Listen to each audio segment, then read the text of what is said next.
Let's not sugarcoat it. The country is hard, prices are rising, the naira is struggling, electricity is unreliable, and insecurity still lives rent free in too many communities. We were told subsidy removal will bring progress, but for many families, it only brought pain. Governors are commissioning projects with cameras, while civil servants beg for a daily wage. At the federal level, it feels like we are watching a system that talks reform but walks in circle. But here is the thing: Nigerians are resilient, not foolish. The youths are watching, the streets are talking, and more people are beginning to ask the right questions. This country has bled enough. What we need now is leadership with conscience and citizens who won't clap for failure anymore. Nigeria will rise, but if we only stop waiting for miracles and start demanding accountability. Because truth be told, time don't they go. Viewers, welcome to the Now Streaming Show, reaching you live from the Advent Cable Network Nigeria, here in the nation's capital. I am your uncle, Somtochukwu Okizo, and with me in the studio are two wonderful personalities. They are Mr. Toba Mayowa, who is the founder of AfriCodes EdTech. Thank you so much for joining us this morning. Thank you. And also we have Mr. Alexander Manasseh. I'm very happy to be here. Thank you so much for being with us this morning. He is the Chief Operating Officer of AfriCodes EdTech to talk about robotics and the future of AI. But first, let's look at some of the major headlines that came in. And this morning, we'll be beginning with the Vanguard newspaper.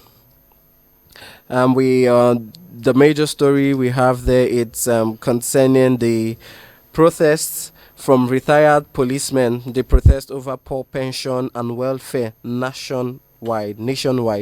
And this we can find on page 7 on the Vanguard newspaper. And it's quite sad that we have people that have served the nation tirelessly, retired, and now they are struggling to get their pension and even live an average life here in Nigeria.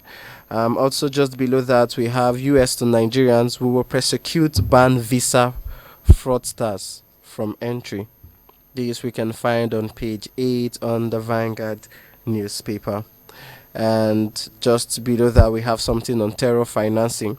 730 cases successfully prosecuted. This is coming from Major General Laka. And lastly, on the Vanguard newspaper, we have defection rumor. I am not leaving PDP. This is coming from Governor Adeleke. This we can find on page 10 on the Vanguard newspaper. And moving on, we have the Guardian newspaper this morning. And starting from the stories we have Shetima laments depletion of 90% forest cover. This we can find on page 5 on the Guardian newspaper. And concerning the 2027 election, PDP declares Tinubu bad product, convenes 101st NEC meeting. This we can find on page 3 on the Guardian newspaper. And concerning the Awajula's burial of Ijebuland, we have there will be grave precautions, says Ogun traditional chief. This we can find on page 7. And then the major story we have there, still on the police protest. And we also have something on electricity tariff imbalance triggers new subsidy inefficient debates. We can find that on page 6. And the IGP, the Inspector General of Police, pledges reform as retired officers protest poor pension under contributory scheme. This we can find on page 6. And concerning the obedience movement, confusion in Labour Party as Dati walks tightrope amid faction and coalition moves. This we can find on page 3. And lastly, what we have to take on the Guardian newspaper, we have Falana and Sani fault Kemi Bad Enoch over citizenship claim. This we can find on page 5 on the Guardian newspaper. And lastly, the Punch newspaper we have this morning. We have Nigeria now spends half its revenue on debt. This is coming from the presidential panel, and we can find that on page 38 of the Punch newspaper. Also, just beside there, above the major story, we have fresh Labour Party crisis as Obi rejects Dati Abure peace deal. All right, that we have on page 7 on the Punch newspaper. And concerning the Senator Natasha faces police blockade today as she plans to resume office, and that we can find on page 7 on the Punch newspaper. And then the major story we have there, it's concerning the Electricity Act fallout. Genco's discourse rage as states begin tariff cuts, that we can find on page 35 on the Punch newspaper. And lastly, concerning the Awujala, Ogun government prepares for legal battle with Ifa Council. This we can find on page 9 on the Punch newspaper. And that's all we have concerning the Nigerian dailies that came in this morning. And briefly, to just move into our trending stories before we talk about the major story we have this morning, which is the AI and robotics. Just to throw some questions at you, Mr. Toba, right? I learned your Yoruba. Where exactly are you from, sir? I'm from the Yoruba-speaking parts of Kogi State. Kogi. Yeah. Okay. I thought you were. How about you, sir? I'm from Benue State. Okay. I wanted. It's just concerning the matter of the Awujala and all of that. We learned that being probably a government official, he wasn't allowed to get buried properly in the traditional rites. The government came and took over the burial from them, and now it's beginning to cause some level of rage in the community and all. If you are asked to speak a word on that, what would you say? Well, when it comes to tradition and politics, from time when the politicians took over the traditional rulers, going back as far as the colonial era, where traditional rulers were independent of themselves. But I think when politics came, they politicized the traditional rulers. Yeah. So the traditional rulers have their modus and operandi of how they operate. Yeah. But the introduction of politics made it, I think it made it impossible for them to operate without involving the politicians. Okay. And when tradition and politics get hand in hand, it becomes messy and so, all right. Thank you so much. You want to make a comment on that, Mr. Manasseh? All right, thank you so much. And let's look at some of the electricity problems we are having right now in Nigeria. There's an increase in electricity promises here and there. It's going to get stable. We can't produce enough to sustain, and it makes me wonder, we can't produce enough, but yet we give in to neighboring countries. Meanwhile, the country itself that produces does not have enough to power its country, and it's alarming and troublesome that at this point we're still battling with shutdowns of electricity. At times you hear the national grid collapse. It's collapsed so many times this year already and last year, and you see little countries like Ghana having stable electricity. I think it was sometime 2 weeks ago I saw a memo from Ghana pleading with its citizens that they're going to have electricity disrupt for about 24 hours or something less than that, because they just want to fix something. And then Nigeria, claiming to be the giant of Africa, yet cannot afford to give its citizens stable light for at least 24 hours or 48 hours. What's your take on that, sir? The problem is not the increase in tariff. The Okay. problem is getting the electricity, which is the problem for most Nigerians. The promises governments each governments have been making from time immemorial is what is pissing the citizen.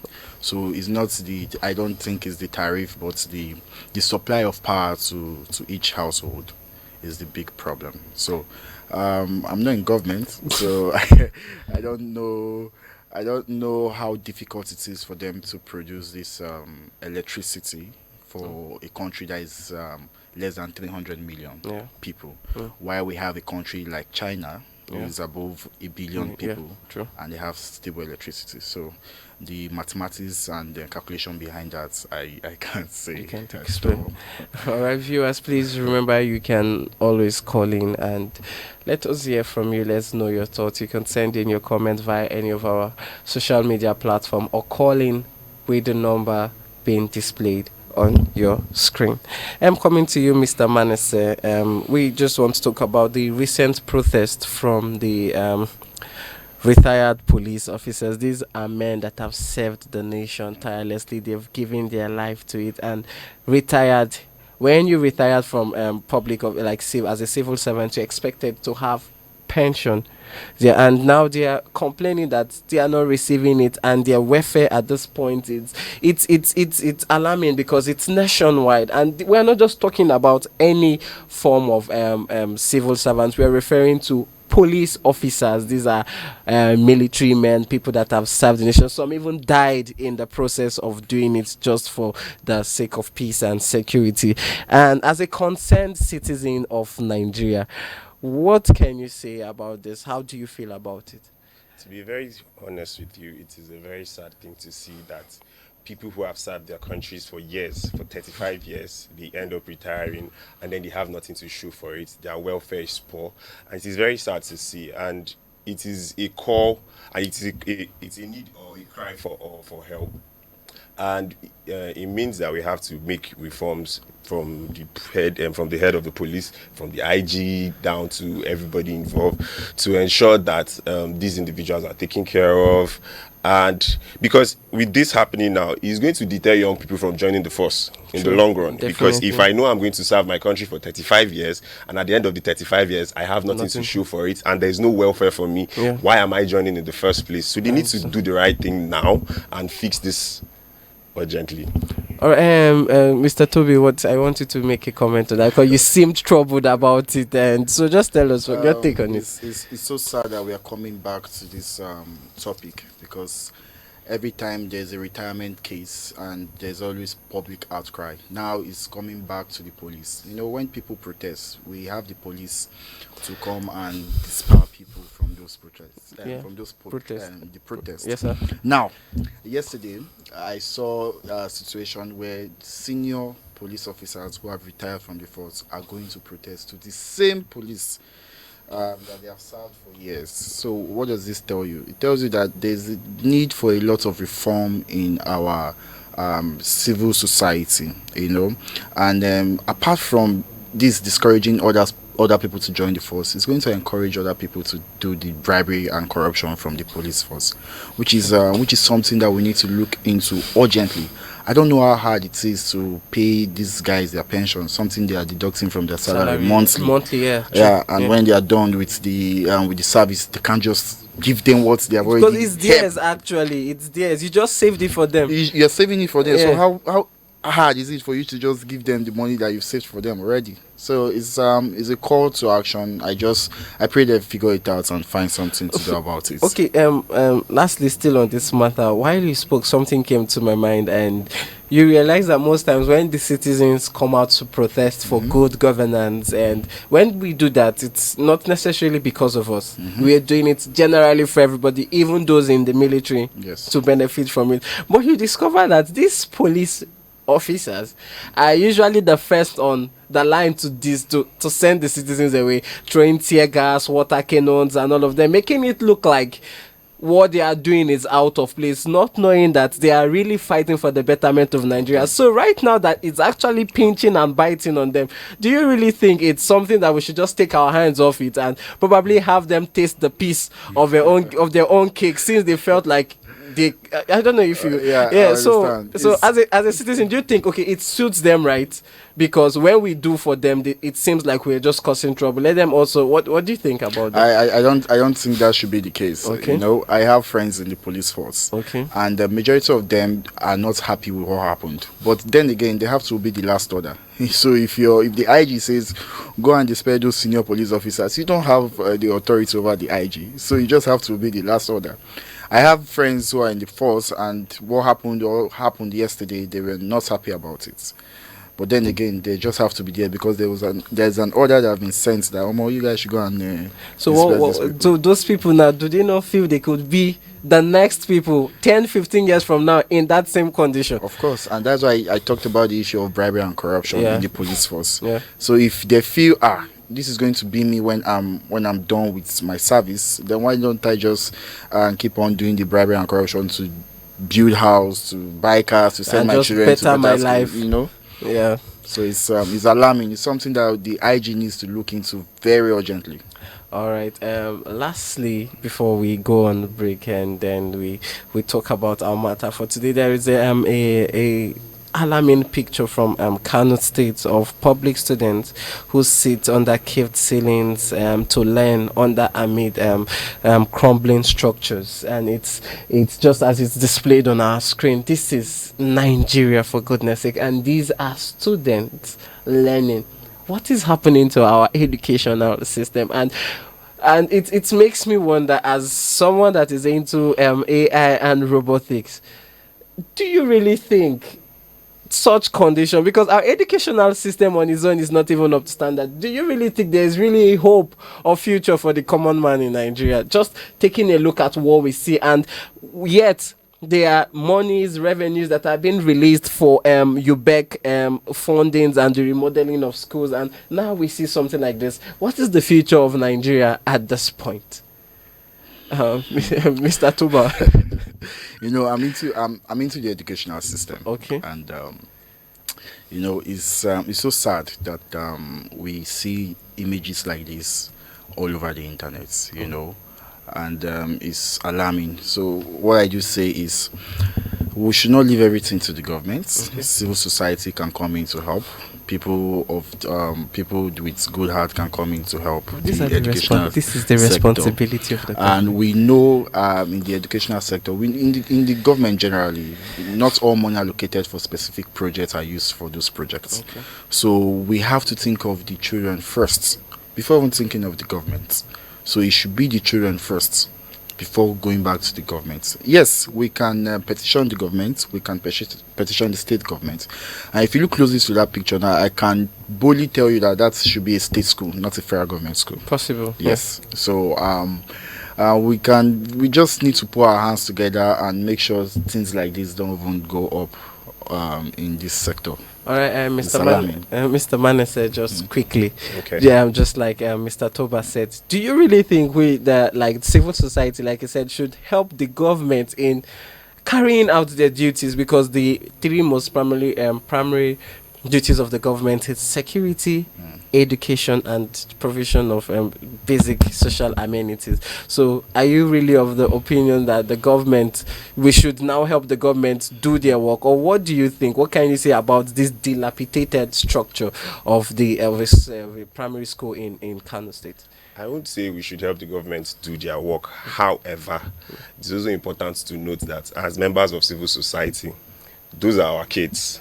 Those are the same people who are going to be the future of this country. So if we fold our hands and wait for governments to do something, obviously... Is there really a future for this country? Because we keep saying... There is a future for this country. Okay. If you give up now, what happens? But this has been the statement years far back. These are the cities, these are the leaders of tomorrow, but it never gets to them. So what I will say to this is, little by little, okay, bit by bit, we are effecting changes in our country as it is. Okay. It doesn't have to be significant and all at once, okay, but a little change today can lead to transformation tomorrow. It doesn't have, for innovations that have come to play today, for Nigerian in tech who have been working in tech today, it didn't start overnight. It started in bits, Okay. little by little, and today they are all established. And if you don't do something about this, these are the kids who tomorrow are going to fall into vices and start kidnapping people tomorrow. So if we fold our hands and just leave it alone to government, it is going to be a major problem in the long run.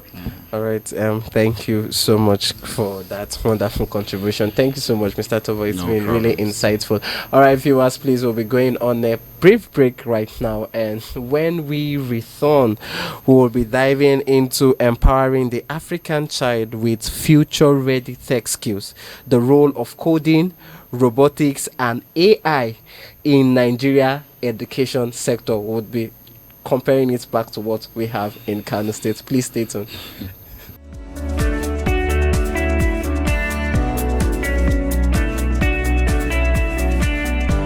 Welcome back, viewers. If you are just joining in, this is the now streaming show on ACNNTV. I am still your uncle, Somto Chikulo Kizo, and with me in the studio are two powerful and wonderful personalities. They are Mr. Toba Mayowa Jerry. He is the founder of AfriCodes EdTech, and Mr. Alexander Manasseh, the Chief Operating Officer of AfriCodes EdTech. They are here to talk about robotics and the future of AI. And they're here to talk about the robotics and future of AI. And viewers, remember, you can be a part of the show by calling in the numbers displayed on your screen or sending your comment via any social media platform. We are diving into the conversation, and this has never been more urgent. Let's be honest.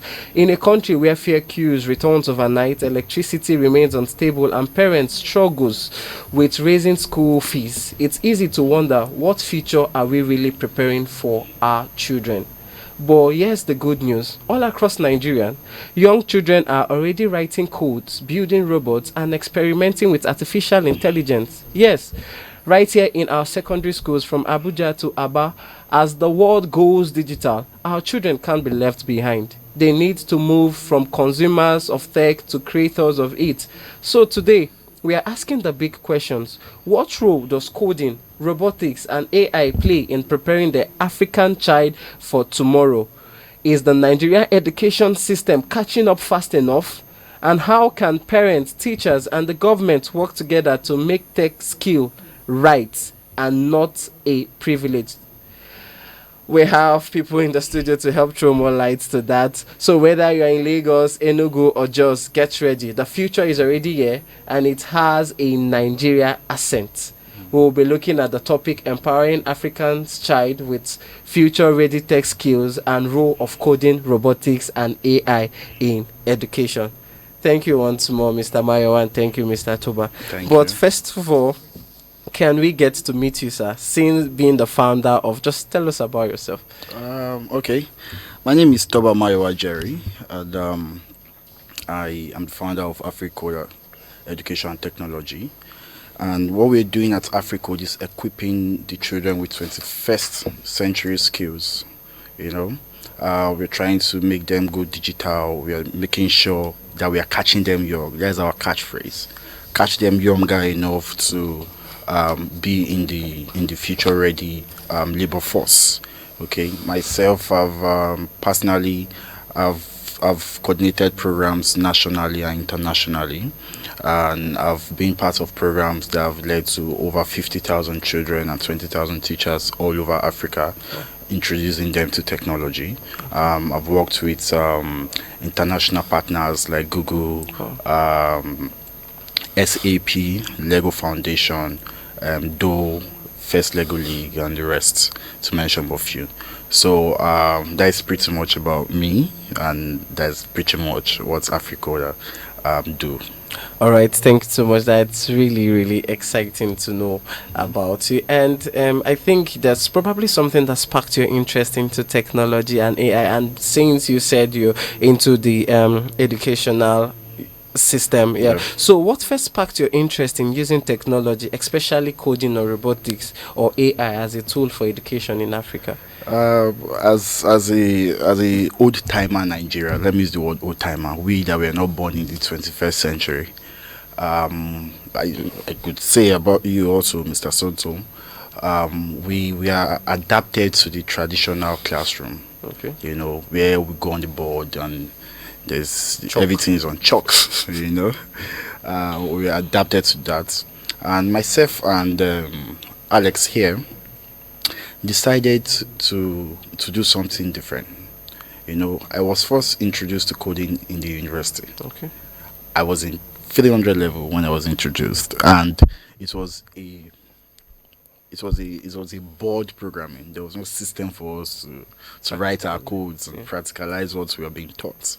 And coming from that background, the first time I volunteered for a program, and I saw how coding is shaping the world. Then I decided that no, the 21st century kids in Africa deserve a better opportunity at coding, robotics, and artificial intelligence. I decided that we need to start something. And no matter how little it is, we need to start something. We need to start shaping destinies. We need to start introducing them at an early stage, And that is what sparked our interest in creating AfriCoder Education and Technology. All right, Sam. Thank you. Coming to you, Mr. Manasseh. We know at least a little about Mr. Toba. So let's get to meet you. Tell us about yourself. Okay, I'm Alexander Manasseh, and I've been in coding and robotics for well over 8 years. Wow. My interest was sparked by him. Okay. He invited me to a first Lego League Robotics National Championship. Okay. And prior to that time, I had zero knowledge. Okay. Literally knew nothing. And I'm pretty shy and struggle with expressing myself a lot. Okay. So he invited me to volunteer there. On getting there, I got to the event venue and I was fascinated. I was blown off my socks. And I could tell that crowd was for me. Wow. He did not tell me that I was volunteering to be a judge. I went there with the mentality that I was going there to be an assistant or something. Okay. Yeah. And when I got there, I was meant to be an innovative projects judge and a robot design judge. Have in mind, I had zero knowledge. I have never seen a robot physically in my life, let alone know how to design one. And then he attached me to a few seasoned professionals. Okay. And while we were there, I got to experience the light. Yeah. And I saw smart kids at the age of 13, 14, 15 expressing themselves and speaking tech like it was their second language. And I was amazed. And I told him that I was interested in learning. He made resources available to me, gave me educational materials, which has helped form my own foundation. And it's been one of the joys of my life working with young kids, especially the ones who were exactly like me, who were shy, who could not express themselves, did not know anything about coding, had never seen a robot, could not program, could not express themselves, had very poor presentation skills. And watching them evolve into very articulate, confident innovators who could express themselves and present their ideas in front of crowd. While I was working with them, thinking I was teaching them, they were also teaching me and improving me. And it has been one of my goals and mission in life to ensure that same opportunity he offered me is extended to every young person out there. And that is what drives us, and that is the reason why we are doing what we do. Okay, this is really, really insightful. You sparked him and then he got the fire to go into coding. And also, from your experience, what's the biggest barrier stopping African children from accessing these tech skills today? It boils down to three things. Okay. Number one is poor infrastructure, which is a problem we have in every sector in this country. Number two is access to resources, access to laptops and internet. Even when kids have access to their laptops or devices, there's always limited screen time from the parents, which is also a problem. And then the biggest one is the problem of awareness. Yes. Do you know that in this our society of today, there are parents and members of society who believe that tech education is not that important? They genuinely have the opinion that digital literacy and acquiring tech skills is a luxury. Wow. Whereas in the modern world we exist today, it is more of a necessity.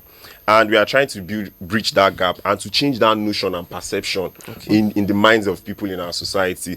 And I say it here boldly that as a parent, the greatest disservice you do to your children is to deny them the access to get digital skills, because you've already given them a handicap that we ensure that they cannot compete globally. Thank you so much for that. Said three things: access to poor infrastructure, Poor infrastructures, access to resources, okay, and then awareness. and awareness. All right. Thank you so much for that. Viewers, please remember you could call in. As a parent, share your thoughts. What do you think? Do you really think this AI and robotic things are so important to your children, or you really just key on them going to the university, becoming doctors, lawyers, and all of that, and then not getting distracted by things like this? Or afterwards, they can now come into it with their own decisions, but for you as a parent, you would not permit it. We just want to hear your thoughts and get what you have to say about that. And coming to you, Mr. Toba, Africoder, it's your name, and I'm sure that Afri stands for Africa. So you're going global. You're not just restricting yourself to Nigeria. Then, just to ask you, we often talk about the digital divide. What does that mean practically for a child, let's say in a rural community in Nigeria or in Kenya? So the digital divide, when you talk about digital divide, you look at the opportunities that you get from the urban areas, Okay. and opportunities you get from the rural areas. Okay. So there's a saying, it said, talent is global, opportunity is not. Okay. So I was in 2018, I was in Katangora. I don't know if you know Katangora, in Niger State. Yes. I was in Katangora to do a program. We call it the African Code Week. Then I was part of the program, and you need to see how excited a child who's never seen a system, touch a system, play with one, could actually touch a system for the first time. You can see the joy. You can see what is spark in their face. You know how they can outsmart the computer and create something on their own without being told how to do it. So for me, that is the digital divide. Okay, we have more opportunities in the urban areas. In the urban areas, we have kids who are learning Python, they're learning coding, they're using robots, they're building robots. In the rural parts of the country, we have kids who have never seen a laptop or touch a laptop. They have phones, but they have never touched a smartphone. They have never gotten access to these smartphones. So this is transformational for a child who has never seen this and touch it. It's not just transformational. It's something that could spark in their ideas, and yeah. All right, thank you. But do you really think that coding and robotics can shape or change the mindset of the next generation? In fact, coding and robotics is the foundation of tomorrow's workforce. Don't be deceived by anybody. It's the foundation of tomorrow's workforce. We need to start engaging our young ones to learn coding and robotics. Recently, I just came back from Geneva. Took a group of students to Switzerland to compete in a global competition. Wow. Now, let me tell you my experience there. Or their experience. These are kids from, I'll call the name of the school, Government Science Secondary School, Guarimpa. Okay. These are kids that probably have never entered a plane before. And we went to Geneva to participate in a competition held by ITU, International Telecommunication Union. And when we got there, we saw that everything was automated by AI. Everything. So we're in McDonald's, want to order a burger, you have to go to the screen, you're not talking to anybody, you have to press, get your order, get your receipt, pay. You can actually pay to the machine, or there's a cashier. If you have cash, you go pay. Nobody was talking to you. Everything was digitalized, everything was automated. You know, this is an experience for them.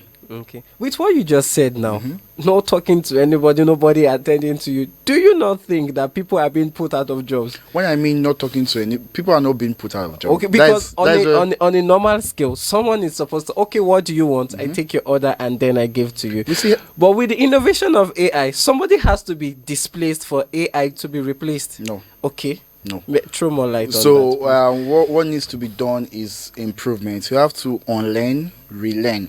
Okay, it's like the banking sector.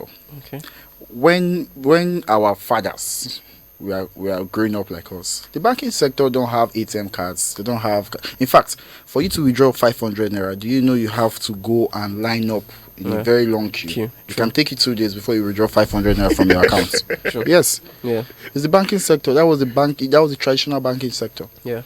Then with technology We started having then when you you want to withdraw 500 was a big money then. The cashier has to double sign that check, then has to take that money to the manager, to the bank manager, to go and cross check if you have up to 500 naira in your account. Sign again before they can issue that money to you. So then you can get your 500 like in the next 2 days. You know. But now with technology, it's seamless. It's easier. You don't even need to go to a banking hall. Does that mean that the banking sector is not employing? Does that mean that people are not getting jobs in the banking sector? No. Okay. What it means is you have to unlearn your traditional skills that you have. Okay. And marry this new skill that is here. Okay. Okay. Now they are even paying more than what they used to pay in the olden days in the banking sector. Yeah. And it cuts across all other sectors. So AI is not coming here. Robots are not coming here to take your job. They are here to improve life. They are here to make it better. They are here to make it easier. And one of the major challenge we have in Nigeria is we are adapted to hardship. We don't want things easier. When something comes easier, we are saying no. It's as if it's coming from Satan. So we don't know how to make things easier. We don't accept easy stuff. We want you to struggle and struggle and struggle before you get something, which is a no. Innovation is when we say innovation is when you make something easier. That is innovation for you. But in Nigeria, particularly in Nigeria and other African countries, it's like no, you have to till the soil before you get what to eat. All right. Thank you so much. Really, some follow-up questions that I would want to throw at you. Problems. But let's hear from Mr. Manasa. AI is a buzzword. Like it's something. What's AI? But in real terms, how can learning about AI help a 10-year-old child today? Okay. First of all, AI is more than just a buzzword. Okay. And the truth is, it's not the sad truth. The truth is, AI is already in their lives. Okay. From when they watch videos on YouTube to when they talk to Siri on the iPhones, when they make Google searches and there's a pop-up from Gemini, they're already exposed to AI. So imagine teaching them how AI works. Imagine where 10-year-olds understand that AI can do more than just identifying images, translating languages and detecting patterns. Imagine what it triggers in his mind, the possibility that it opens up to him. And that curiosity is very powerful. And in our sessions and trainings, we've been able to demystify some of the AI concepts by introducing them to PictoBlocks and Scratch AI extensions. And with this, they've been more creative and innovative, and they've been working on projects, AI-based projects, on how to solve waste management and then also lateness to classrooms. All right. Why we speak? Occasionally, there are some images that pops up on our screen. Yes. Of robots being in a classroom full of children, and you could see that they're just little children. And it just, mere looking at that image, it just makes me wonder, do you not think we would get to that point where robots will have to be the ones to teach our children in school? Something like this on our screen today. Is it a bad thing? Is it a bad thing? That's the question I want to ask. Okay, explain. Are we against advancement? What happens to the teachers that teaches and now getting replaced with robots, now teaching a child maybe how to read or how to write? Okay. It is an upgrade, believe it or not, because the way you deliver a curriculum, an average teacher, the way he will deliver his curriculum is different from the way an AI is optimized to deliver it. And he just mentioned something about hardship and being used to the status quo, not being open to change. If a robot is teaching your child, there's every tendency that is going to get access to detailed information in comparison to the way students are taught in Nigeria. There are questions you ask in the classroom, and your teacher will tell you that I don't know. I will get back to you tomorrow. Get back to you. But that's not the case with artificial intelligence. If you ask the question right now, it gives you solutions, outlines it in very detailed formats. All right, Mr. Toba, I think you had something to say. Let's hear your thoughts. Mr. Soto, yes. I think what we are scared of is change, and whether we like it or not, the change is coming. Okay, if it's not even here, the change is even here. By the way, AI has come to stay, and it's going to stay. Like I told you, we have what we call the first industrial revolution. We have the second. We have the fourth. We are in the fourth industrial revolution. We are going to the fifth. Okay. So in the first industrial revolution and second, what are we doing? It was about company. We are building structures. So then, the best job you could get then was to be a construction engineer. You have a manufacturing plant, you're You go to employing the people, railroad. you go to the railroad and you do all of these things. Yeah. That was in the second and third industrial revolution. Yeah. This industrial revolution, I will tell you, in the last 50 years, jobs that were valid in the last 50 years, are they still valid now? The answer is no. Even 20 years. Let's put it that way, And when I was growing up, when I was in the university, I was working from home. Nobody worked from home in the last 50 years and 100 years. I was working from home. I was actually working, and I was working with someone who is in the US. I've never seen. I work from home, deliver my projects, they approve my project, they pay my money. I don't need a physical office. This is advancement of technology. I understand clearly what we are trying to say, but being someone into the educational system, and we're simply talking about grooming a young child, Yes. are we saying putting a teacher out of the classroom to replace with a robot is an ideal or a right thing to do? So the teacher is the question you're asking is, will the teacher be ready to unlearn and relearn? Because the world is moving towards that direction, and it's not waiting for Africa to catch up. Okay. Some might say let's fix reading and writing before we teach kids to code. How do you respond to that? I'll tell you, we don't have to choose. Why? We don't have to choose. I'll tell you. Okay. Now, I had the privilege 2 years ago to do a program for some kids in the camp here. One camp IDP. before an IDP camp here in Abuja, and these are kids who were displaced from Maiduguri by the Boko Haram, and they are camping there in this thing. So we had an outreach and we went there. These are kids who have never seen a laptop, they have never touched a laptop, they don't know anything. In fact, they are in school, in our traditional school, but they can't communicate effectively in English language. But with the introduction of, this is a robot, this is a laptop, you need a robot to program this laptop, and this, with simplified teaching, we discovered that these kids were actually more engaged, they were actually more catching these things up than you teaching them how to say come in English, go in this. So I would say we don't really need to choose whether they're going to learn writing, reading and writing before going into coding. I would say they can learn it simultaneously. Okay. We can go. We have simplified, gamify platforms that teach children vocabulary. We have games that was created using AI and robots that teach you how to speak good English. All right. Thank you. Thank you. Just to add to what he said, Okay. AI is not coming to replace Humans. regular literacy. It is only there to amplify it. Okay. And one truth I'll tell you is coding improves literacy.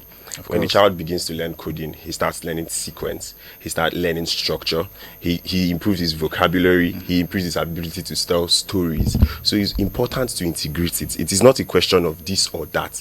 It is this and tech. That, yeah. All right, viewers, you can hear what our refined tech guys and coders have to say in the studio this morning. What do you also have to say? Would want to hear from you. Please call in and send in your comments. Let's know your thoughts on this.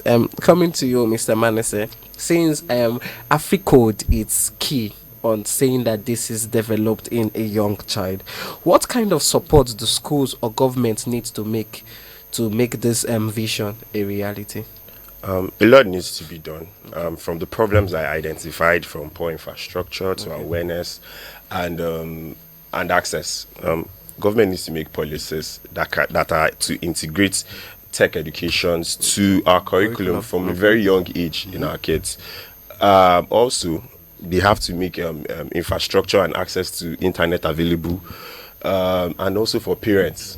They must be ready to unlearn what they know, that tech is not important. It is very important. They should create conducive environment for their kids to develop tech skills. Also, there needs to be a belief in our society that tech is not just for fun, it's not just for games. It is about learning and creating innovation. In addition, I would like to give a shout out to the federal government. I'll tell you, they are doing a whole lot trying to get tech into What schools. federal government? The one in Nigeria? Yes, or the federal government of Nigeria. Okay. Now, we have the Ministry of Communication, Information and Digital Literacy. They're doing a program. It's called 3MTT, 3 Million Nigerians in Technical Talent. And they've started, I think, since 2023. And it's been going on. I call PTDF, this Petroleum Development Third Fund. They are doing something called 1,000 STEM school. You know what they're doing? No, sir. The whole federal government's unity colleges. We have 110 of them in Nigeria.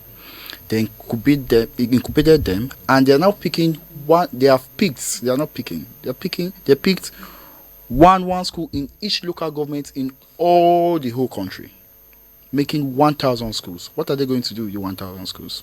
They're going to equip them with AI and robotics model, equip them with smart classrooms, and also give them 2 to 3 teachers who are going to be in the school to train both the teachers and the students. 1,000 schools. Then we have NITSDA. NITSDA are doing a whole lot of programs to make sure these tech are in our schools. Then we have NCC. NCC are running tech competition for secondary schools to make them drive their force back to tech. Then we have, to mention a few, we have a lot of them that are doing all of these things to make sure in January 2025, the federal government announced that coding is not going to be what's that thing called? A extramural class anymore. It's going to be inculcated into the curriculum. So we might say we might not be seeing those results because you are not in the tech. You are not in the educational sector. But we in the educational sector, we are seeing a lot of reforms that the federal government are trying to do. Okay, so that's why I said when you showed me that picture, I said this is not a federal government school. Okay. UBEG is also there, doing a whole lot in tech for our kids, universal basic education. Yeah. So these are people that I have partnered with. These are people I've worked with. So I know when all these things are happening. You want to say something? Okay. All right. Thank you so much. So this will be like your last question before we get your last word. I will direct this question to you. If you have the ear of the African Education Minister for probably just 2 minutes, what would you say to him concerning coding, robotics, and AI matter for an African child? I'm just going to hit the nail on the head. Okay. The world is developing through AI and artificial intelligence, and they are not going to wait for Africa to catch up. No. Okay. So what we need to do is every time you teach a child how to code, you're not just creating a memory for the child. You are investing in the future of that child. You are teaching the child how to think critically, how to explore AI, and how to work without permission from me and you. All right. Something just dropped in my mind. Lastly, let's mirror it or narrow it down to Nigeria. Mm-hmm. We have a very critical challenge when it comes to our elections, the rigging and all of that. And we've seen advanced countries conduct elections seamlessly. And what do you think if we integrate AI, or is it possible to integrate AI and robotics into our voting system just to make things seamlessly and credible, free and fair? That is just the best, because AI brings out corruption. That is just the only answer to our electoral processes. Okay. By imputing AI into that process.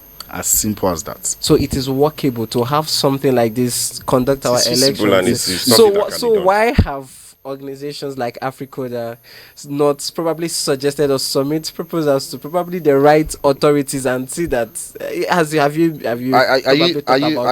are you working in INEC? No, I am not, but it is so possible. If you're working there, you will discover that a lot of proposals have been submitted. Okay. For this same integration. Okay. So we don't make the policy, we only advise the policymakers. Okay. So they decide what to put into the system. All right. Yes. Thank you so much. Mr. Manasseh, what is your last word to viewers? What I would say is the African child is ready. Okay. The African child is ready to learn, he's ready to lead, and he's ready to create. If we give them the right tools and the opportunity, they will definitely make the future that we want to achieve come to reality. All right. Thank you. Thank Thank you. you so much, sir. Mr. Manasseh, can we also have your last words? My last word is your. If I ask you, what is the greatest resources of Nigeria? Oil. Oil. You see, but I will tell you that the greatest resources of Nigeria is the children, is the kids that are going to inherit this country, to make it self-reliant, to make it global competitive. Okay, this is our greatest resources. The 21st century is going to end by 2100. Jesus Christ, will I still be alive? so so the 22nd century is going to start by 2101. That's when the 22nd century is going to start. Okay. So by then, majority of us will not be here. So what we need to do is to invest in these children now, so that Nigeria will not go off the map of the world when it comes to innovation and AI and robotics. And AI and robotics is not an option for your child; it's a necessity. What can you tell us about the vulnerability of AI? I believe there should be pros and cons Of for course, AI. So what are the vulnerabilities? like everything on earth, there are pros and cons. Yeah. Okay, Tell and us that's that why of AI and robotics. for AI, like I told you before the interview, we had Facebook in 2015, 2016 created an AI that will be able to do a search very fast on Facebook, and we now found out that it was communicating in languages that humans cannot understand to the other machine, and found out that it can actually replicate itself, meaning creates Itself, other AI. So what they did then was to shut it down immediately. What does that tell you? We have the power to shut down the machine. We have the power to do. We have series of AI disadvantage, which we have seen practically from the Tesla from self-driving cars to flying cars and the rest. What I'm saying is there's a governing body governing, just like there's a governing body governing everything. There's a governing body governing the AI, inclusion of AI. Nobody just build any AI and puts it down into the market. It must undergo series of check before coming into the market. All right. Thank you so much, Mr. Manasseh. Thank you. Thank you so much, Mr. Tone. Thank you, Mr. Thank you Santa. so much, viewers, for listening to us and for watching us. And we spoke about self-driving cars and a whole lot of things. Houses that when you come into, they could greet you, good morning, I'll turn on the TV and all of that. But do you think you can sit in a self-driving car as an Africa or as in Nigeria and let a robot drive you? Or also, yeah, we learned of something made by Facebook and it was shut down. Do you think it can also be reawakened by somebody else? Because whatever that is shut down can also be. Of course. Yeah, okay. What a morning it's been. If there is one thing we have learned today, it's this. The African child is not behind. They just need the tools. We have seen how coding is no longer just for Silicon Valley. Robotics is no longer science or fiction. And artificial intelligence isn't just ChatGPT or fancy apps. It's the new language of opportunity. We also had powerful insight on how schools can start small, how parents can encourage even with little, and why the future is not waiting for policy. It's already moving. As I wrap up, I'll leave you with this. Just last week, over 50 Nigerian students were selected for a Pan-African Tech Bootcamp in Ghana, building apps to solve water problems, food distribution, and even election tracking. That tells you something. Nigeria has the brain. We just need to back them up with belief and bandwidth. So whether you're a parent, policymaker, or just someone dreaming for a better Nigeria, remember, invest in a child today, and you are building a continent tomorrow. I am Somtochukul Okizo, and from all of us here at ACNN, thank you for watching. Stay curious, stay committed, and always choose growth. God bless the African child, and God bless Nigeria. Bye for now.